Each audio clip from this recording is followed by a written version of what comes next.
Thank you, speakers, all speakers today. Minister Coveney is just on his way. He's about 5-6 minutes out. And my last act today, my privilege will be to introduce him, to ask him to formally close the conference. I'm very, very clear, as Bob said, that I'm standing between you and the N7. And as someone who drives on the N7 a lot, I know that you might as well always stay here till 7 o'clock now anyway, because you won't get home any quicker. But can I start off with some thank yous first and foremost, and then I will get to hopefully summing up the day for you. First and foremost, I'd like to thank Ambassador O'Malley, and in particular for his generous time in terms of the opening remarks. Any conference, though, is built around the speakers. And I think the speakers that we've had today have been absolutely tremendous. They've all given so much of their time, they've shared so much of their experience, and I, for one, have learned an awful lot. So could we give the speakers a final...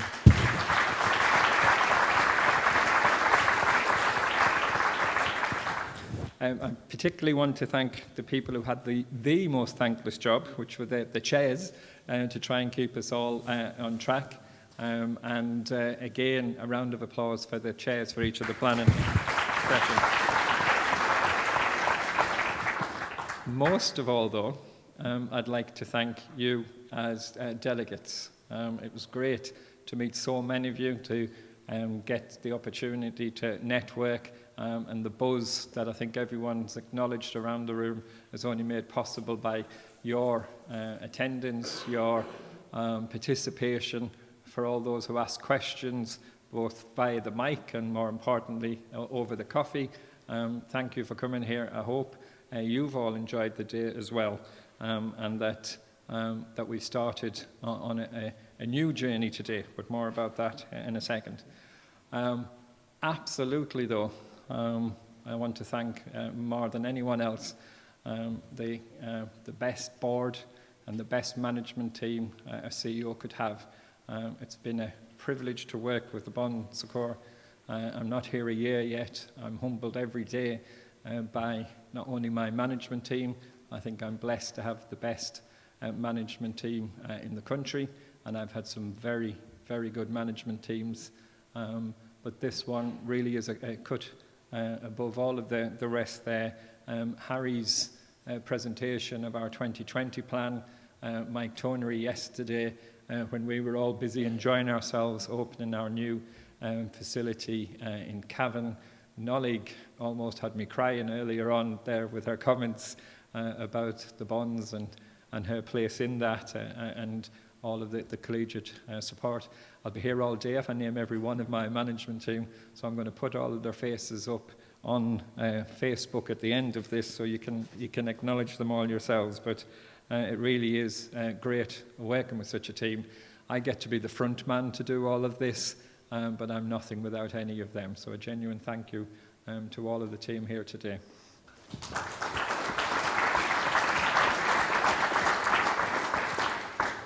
David Neville will kill me if I don't thank InvestNet, but genuinely, David, you've done another excellent conference. I know Gillian and Kathleen and Kevin make all this look easy. I know it's not easy. I know that getting everyone in the right place at the right time and all of the arrangements you make, you do make look effortless. So thank you very much, and lots more planned. So thank you, David.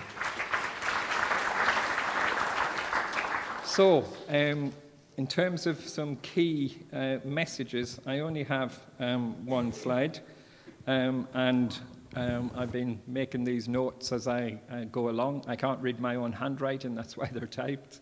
The one key thing, and it was absolutely great to hear everyone consistently say that the only reason that we are here, the only reason that we all exist, the reason our businesses, our organisations in place at all, is for the good and the service of patients. And patients are genuinely at the heart of everything we do. This was the title of our conference, Patients, Partnerships and Planning. And I can't emphasise enough how important that is. And if we start with what's best for the patient, and everyone's made the point in one way or another, these patients aren't some foreign people. These are us. These are our family. This is the service that ultimately we're going to receive ourselves, and we need to continually start and end with what's best for them.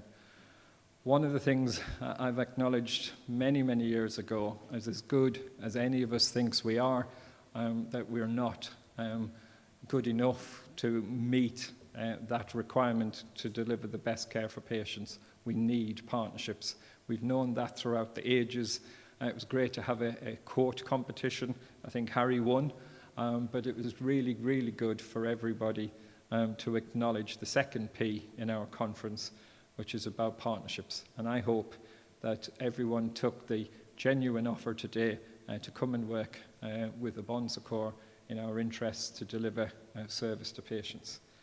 We were privileged, and we've already acknowledged the experts from across the world, be it from the States, be it from Holland, be it from the UK, or even from here in Ireland.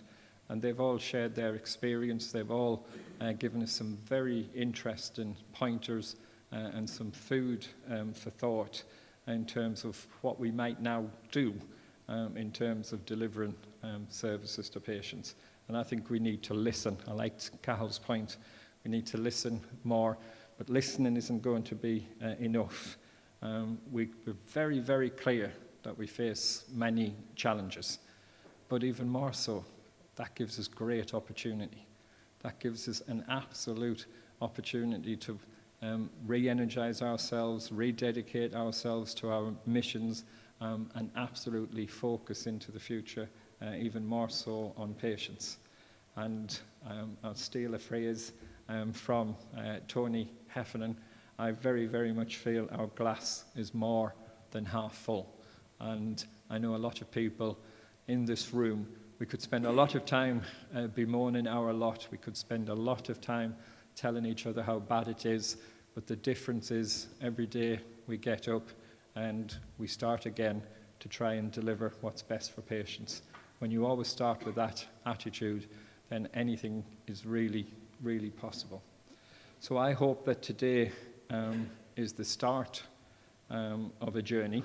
A call to action was one of the slides I put up, and a lot of the speakers have challenged us today to take up that action and to again look for opportunities, look for ways to work in partnership.